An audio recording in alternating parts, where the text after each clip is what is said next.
Well, hello, doctors and students. Welcome back to the UCM podcast. I am your host, Dr. Bill Davis with UCM Practice Growth Systems. Excited to be with you again today and really excited to present this information to you. We're going to be talking about 7 mistakes chiropractic students make when transitioning into their first associate job.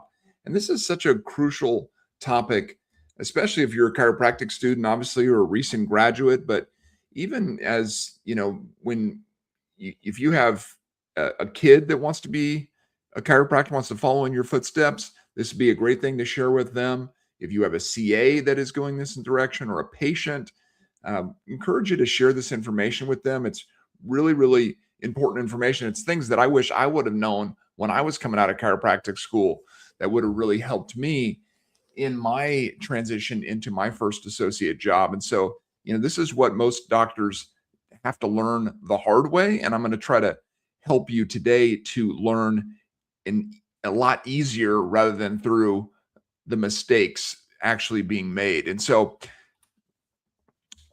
why does this matter? Well, this is a critical window when you're making the decision about your first associate position coming out of school. It's a crucial time. The decision that you make at this point, it can create patterns that impact your professional journey for years. This is a common problem that every new grad faces, these types of challenges, and it can lead to costly mistakes that can really derail growth and earnings. And it's completely preventable with guidance that I'm going to provide you today. You can avoid them. And so let's get into some of these things to help you better understand, what is the real tension that's happening here. There's this student tension. When you're a chiropractic student, it's always, you're moving towards the next thing. The next, graduation is approaching. I got to get this board done. Complete this board exam. I have to complete this class, complete this requirement, whatever it is. It's a constant rhythm of school. But as graduation is approaching, you get that finish line in sight, the pressure begins to finally build up. And it's like, okay, I got to go to work. I got to start working for someone. I got to start doing this chiropractic that I've been training to do all these years. And, your boards are nearly finished. You've invested years of study and sacrifice. And maybe you have some offers coming in. Maybe you have some different opportunities that are competing for your attention, and you may have some pressure to decide. You may, your fellow students or others that are asking, where are you going to work? What are you going to do after school? Right? You have family members asking you that.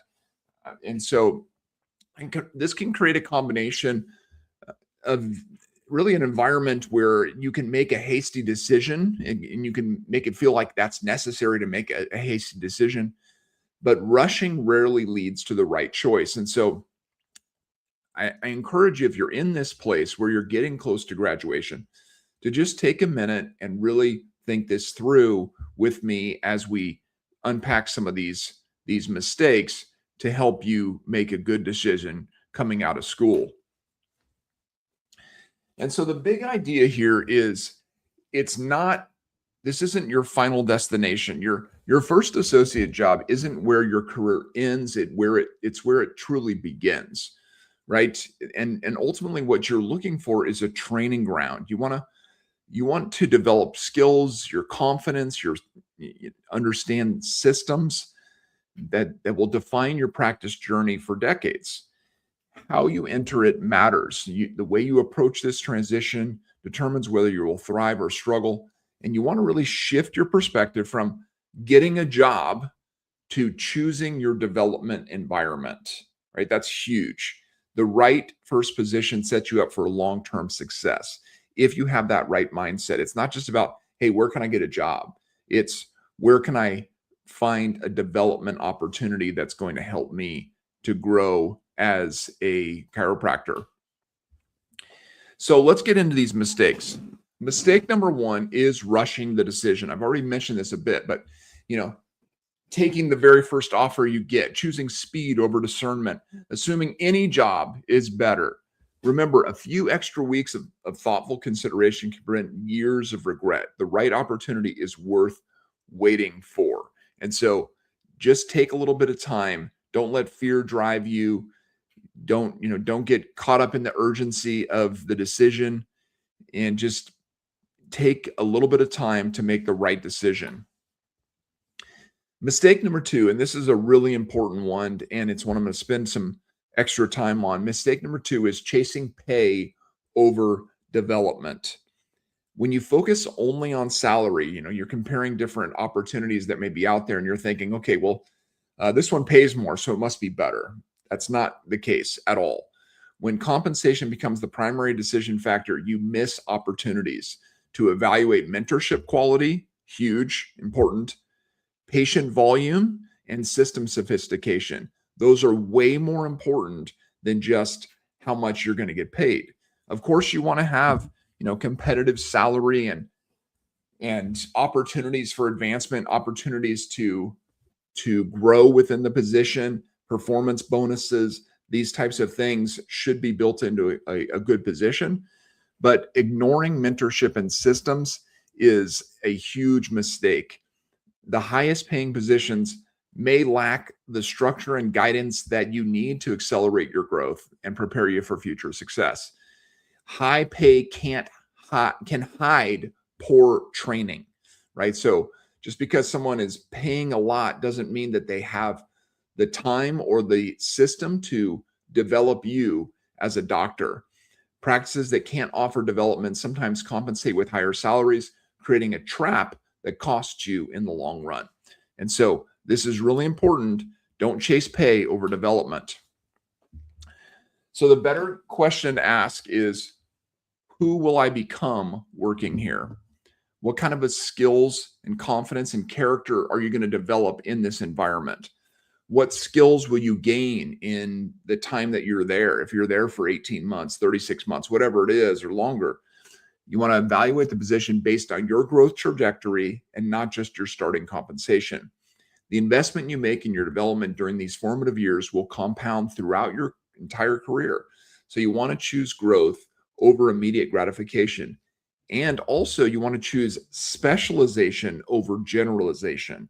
This is really important as well as it relates to development. Why does specialization matter? Well, specialists gain clarity, confidence, and competence faster. Depth early beats breadth early. So instead of just being a general chiropractor coming out of school, what we recommend is that you become a specialist, that you focus in on specialization. Focus accelerates skill development and decision making. Strong foundations create more options later, not fewer. Specialization brings clarity, but some specialties deliver more consistent outcomes and practice stability than others. So there's a lot of different specialties out there within the chiropractic profession.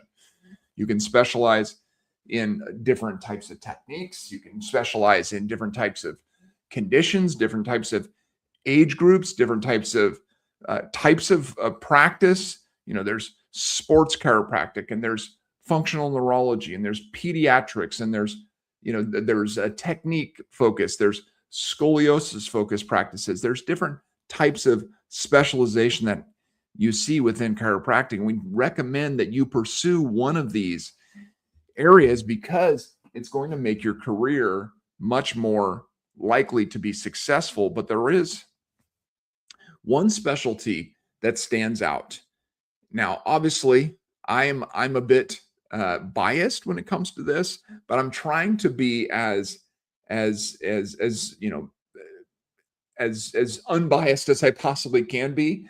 I started out as a general chiropractor coming out of school, and realized 2 years in that number one, the results I was getting were not as good as some specialists were getting, and that intrigued me. And then number two, I found a practice model, a specialty that really helped me to focus in on my skills and my skill development, and really helped me to take my chiropractic career to a whole different level. And that was upper cervical chiropractic. And this specialty is unique, and I'm going to show you why it's so unique for a variety of different reasons. And it's when consistency, clarity, and stability matter. This specialty is unique and creates consistent outcomes and stability. When outcomes, patient understanding, and long-term practice stability are compared, this specialty consistently rises to the top.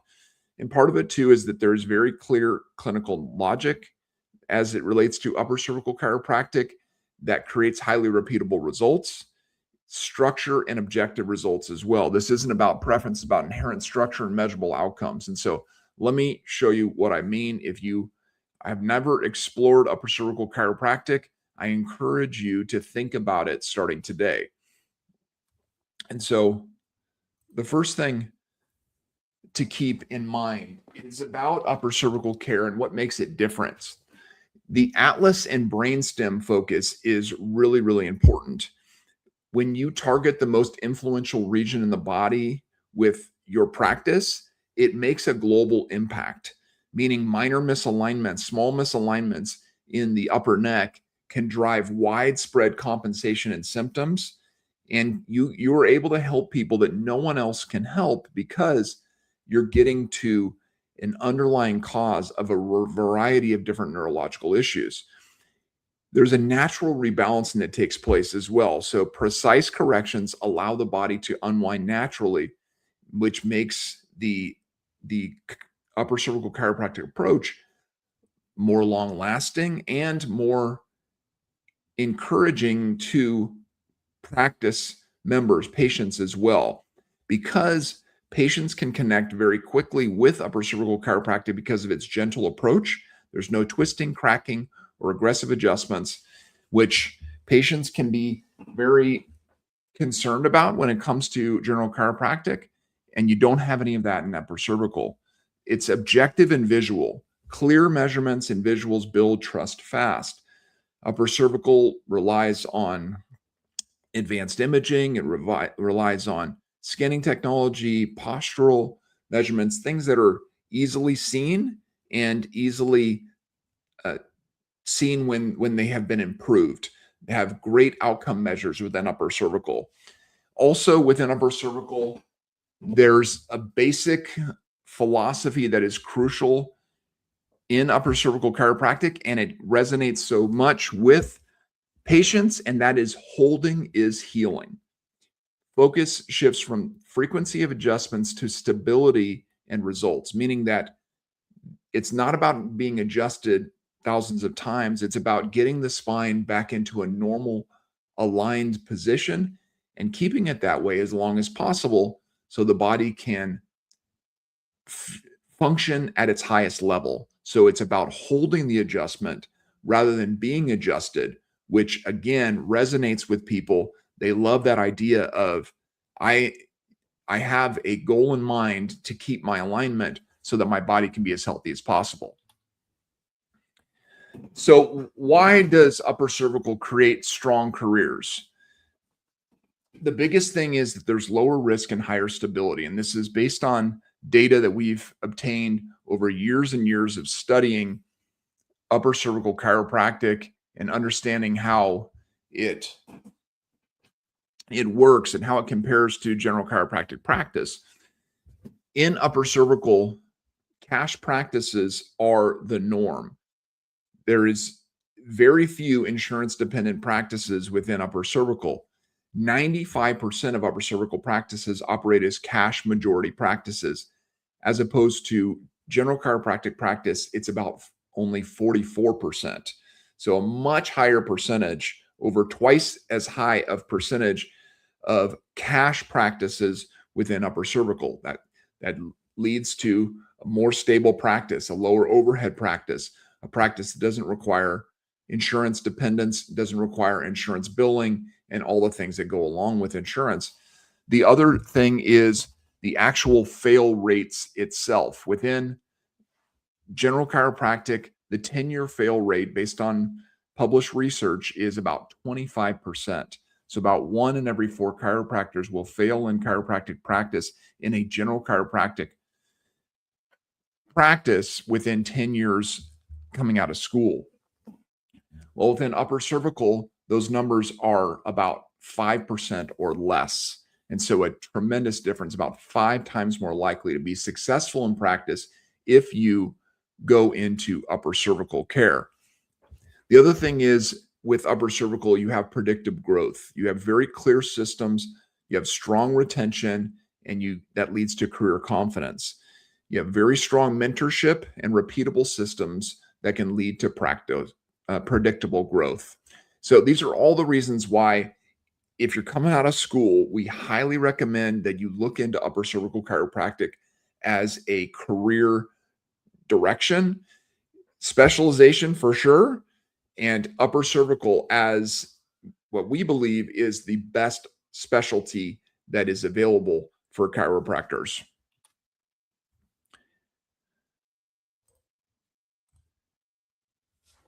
So let's get into the next mistake. Mistake number 3 is not understanding the practice model. So when you go into any associate position, you want to understand how the practice works. You want to be able to ask questions that will lead you to clarity. No clarity over patient flow is a big mistake. And so you want to understand how patients move through the system from initial contact to retention, right? What is their processes? What is their systems? How do they do the different aspects of practice in order to move patients through the system? The other thing is not understanding case acceptance. What is the process for educating patients and presenting care plans? If that remains a mystery to you, then you may get into that practice and be like, whoa, I don't want to do this. I don't want to say this. I don't want to be involved in this kind of whatever, right? It just depends on your particular practice philosophy and what you are looking to do with your practice. But if you don't understand that, if it's all mystery to you before you get into the practice, that's going to be a big problem. And then another thing to look out for is success tied to a personality, right? There are many practices within chiropractic that are personality driven, meaning that it's all about the charisma of the lead doctor and not about a system that can be repeated. So if you take that doctor out of the equation, then the entire practice breaks down. So you want to find a practice, if you're coming in as an associate, you want to find a practice there where results doesn't just depend on the doctor's charisma.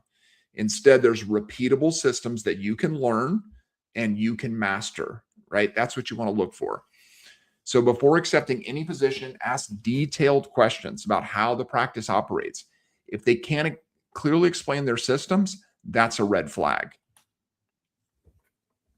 So what should you look for? If you're a student or you're a recent graduate, what should you look for when it comes to this type of thing? Great practices don't rely on guesswork or individual talent alone. They build success on proven processes that can be taught, learned, and replicated consistently. When evaluating a potential associate position, you want to pay attention to whether the practice can articulate exactly how they achieve their results, and more importantly, how they plan to train you to get results in their methods, right? And so what are some things that you should see in a good practice is documented systems. You want them to be able to show you written protocols for every aspect of patient care and practice operations. That's a good practice to go into and be trained in.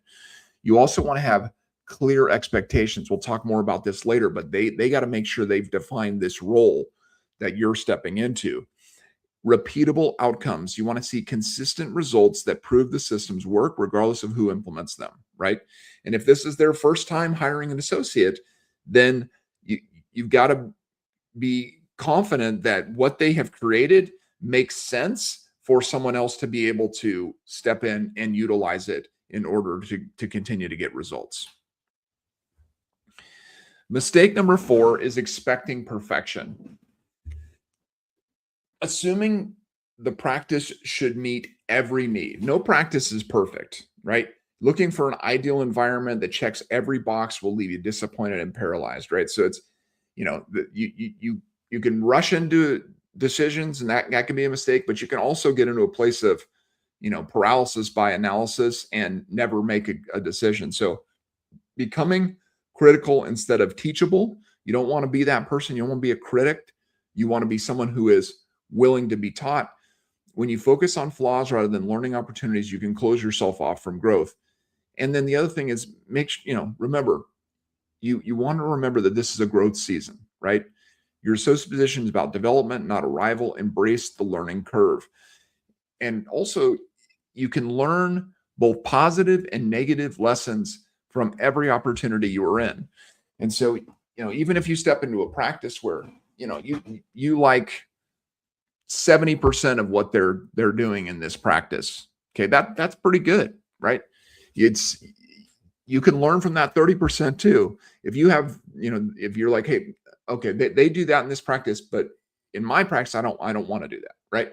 Those are good lessons as well.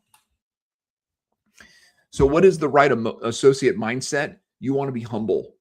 You want to recognize that your degree is just the beginning. You literally know hardly anything when you're coming out of chiropractic school. Real expertise comes from experience and a willingness to learn. You want to be curious, right? You want to ask questions constantly, always be seeking to understand not just what to do, but why systems work the way they do. So why do you say it like that? What was the thinking behind creating this system in this way, right? These types of questions, understanding the why behind things is crucial to be able to really grasp the concepts and the principles behind systems. You want to be coachable. You want to receive feedback as a gift. The doctors who grow fastest are those who eagerly implement guidance, right? You want to learn things and you want to implement them, right? Information without implementation leads to frustration. You don't want to be frustrated. And so take what you learn and implement it, right?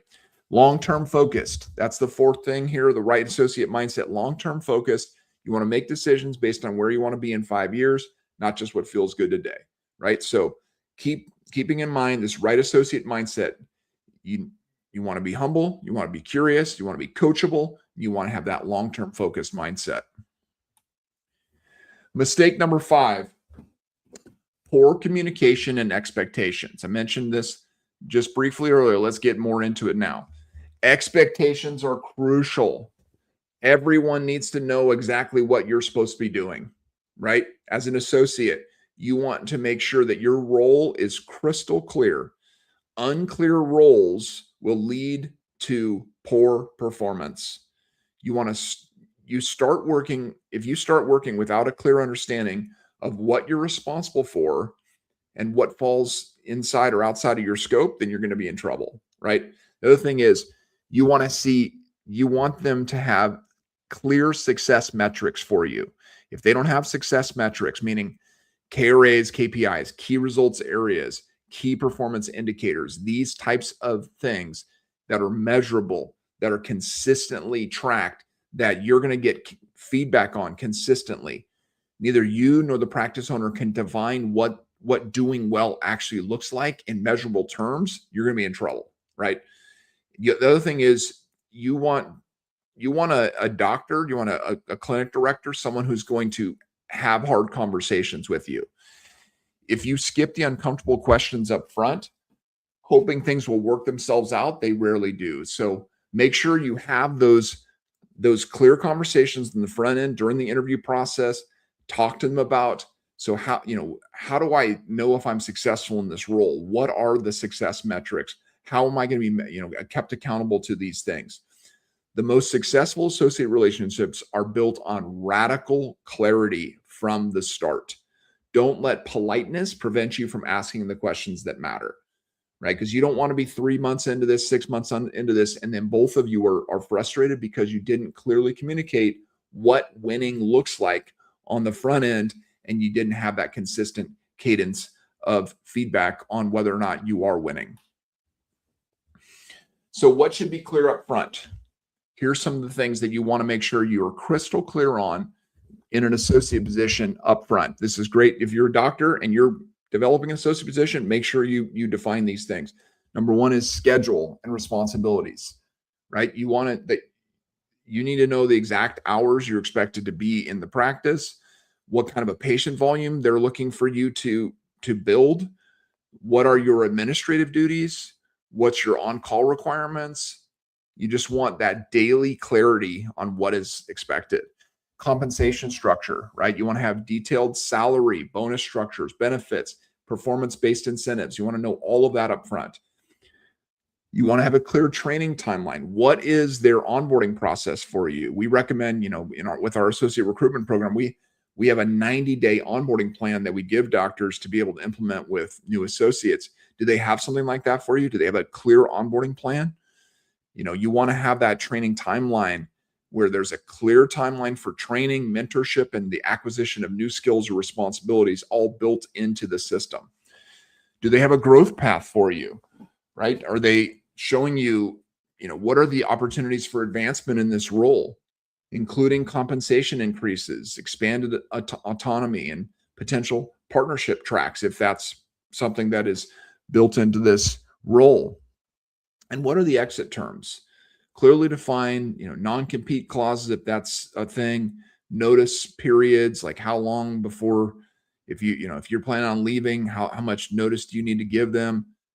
Procedures for arrangement of termination, just make sure everything is crystal clear. Document everything in writing. Verbal agreements are going to fade. People aren't going to remember what they said. Writing it down, having everything clear, written clarity protects both parties, prevents misunderstandings down the road. Mistake number 6, letting ego drive decisions. If you feel like you're behind your peers in some way, right? Everybody else is opening their own practice. Why am I still an associate? Or believing ownership equals success. I won't be a real doctor until I have my name on the door. Or rushing to prove something. I need to show everyone I made it fast. All of that stuff is just garbage, right? Don't make a decision based on what somebody else is doing. Make a decision on what's best for you and your situation. Some people will be able to move through an associate position very quickly. Some may not even do an associate position. It's a rare person, maybe 10% is able to come right out of school and go right into their own practice and be successful. Maybe less than 10%. But majority of doctors should do an associate position, should develop skills that they need to be successful in practice if they want to go on and own their own practice. And even if they don't want to go on and own their practice, that can be a great life within chiropractic, is being a long-term associate. There are doctors who that fits perfectly. And in fact, there's probably a lot more doctors who should be long-term associates than actually go into being a long-term associate. I've seen so many doctors struggle in practice who just either never developed the skills that they needed to be successful in practice on their own, or they're just not made for it. They don't have the right personality. They don't have the right things that they need to be successful in their own practice. And they would be more successful being a long-term associate. So remember, there are different paths within chiropractic that can lead to success.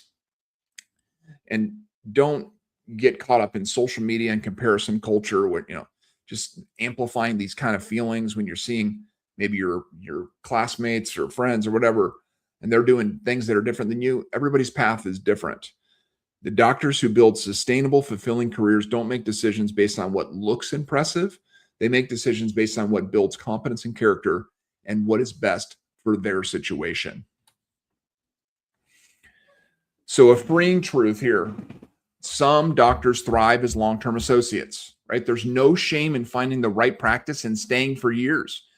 Focus, clinical excellence, and quality of life matter more than titles. Some should wait before owning. Rushing into ownership before you're ready creates stress, debt, and compromised patient care. Timing matters. It's okay to wait longer and save more money before you take that leap. Faithfulness matters more than titles. Excellence in your current role, wherever that is, builds the foundation for future opportunities and lasting impact. Don't get caught up in this thought of like, okay, well, I just got to get through this and then I'm going to move on and do the thing I really want to do. Be excellent, whatever you're doing. If you're an associate, you're working for another doctor, give them everything you have. Be excellent in that role. Whether you're going to be there for a year or you're going to be there for 10 years or you're going to be there for the rest of your career, treat every day as a gift and be able to really give your best to your patients and to that practice. Your career path doesn't need to look like everyone's else. Define success by the lives you change, the mastery you achieve, not by external validation. And the last mistake here to keep in mind, mistake number 7, having no personal development plan. The default path without intentionality, most associates fall into a passive pattern that limits their growth potential. You don't want to just be showing up, treating each day like a series of tasks to complete rather than opportunities to grow. You don't want to have just, no learning goals. Be very clear on what are you there for? What are you trying to learn? What do you want to learn in the first, month, in the first 3 months, in the first year, in the first 3 years, whatever it is. Having clear learning goals, identifying specific skills, techniques, knowledge areas you want to grow in is really, really important. Like if you don't have that on the front end, it's going to be a lot harder to get everything you possibly can out of this experience of being an associate.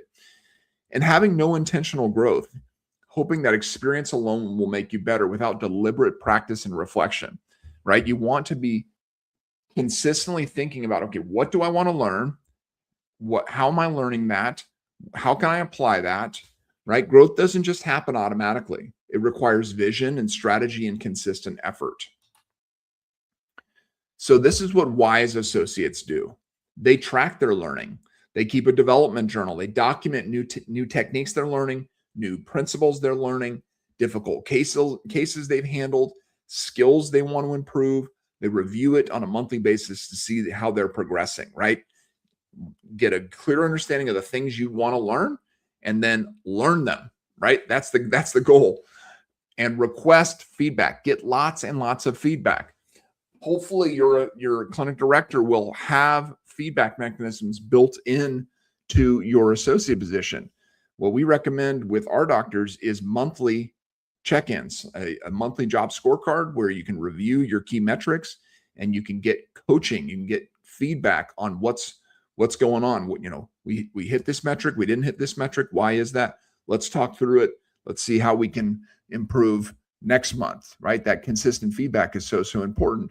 You want to get specific feedback on every aspect of being a chiropractor, right? Your adjustments, your patient communication, your clinical decisions.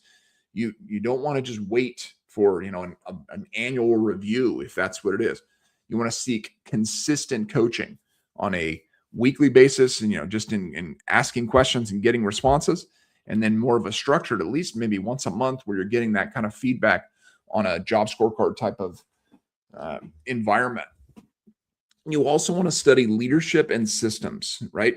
Don't just rely on your clinic director and your experience within your associate position as your only path to learning, but read books, listen to books, learn as much as you can about practice management, about team leadership, about communication, about, interacting with people, building relationships. All of these things are crucial skills in business and life that are going to greatly improve your clinical skills, but also your business acumen as well. So the common thread here, doctors and students, is it's not about intelligence. You're smart enough to succeed. That's not in question, right? It's a lack of guidance is the main issue, right? Chiropractic school teaches, it teaches what it teaches. It doesn't teach career navigation. It's no long game teaching, right? No one showed you how to think strategically about your career development until now. Hopefully today you've started to think differently and think, okay, what am I looking for in an associate position? And really get some clear understanding of what is going to be your best next step. These mistakes aren't character flaws. They're gaps in education. The good news is once you understand what to look for, what to avoid, you can make dramatically better decisions about your future. You're not behind. You're right on time to get this right. And so the great thing is your career is not behind you. It's ahead of you. And the next few months, if you're getting close to that time of going into an associate position, is you're more prepared now after you've listened to this than you were before you listened, right?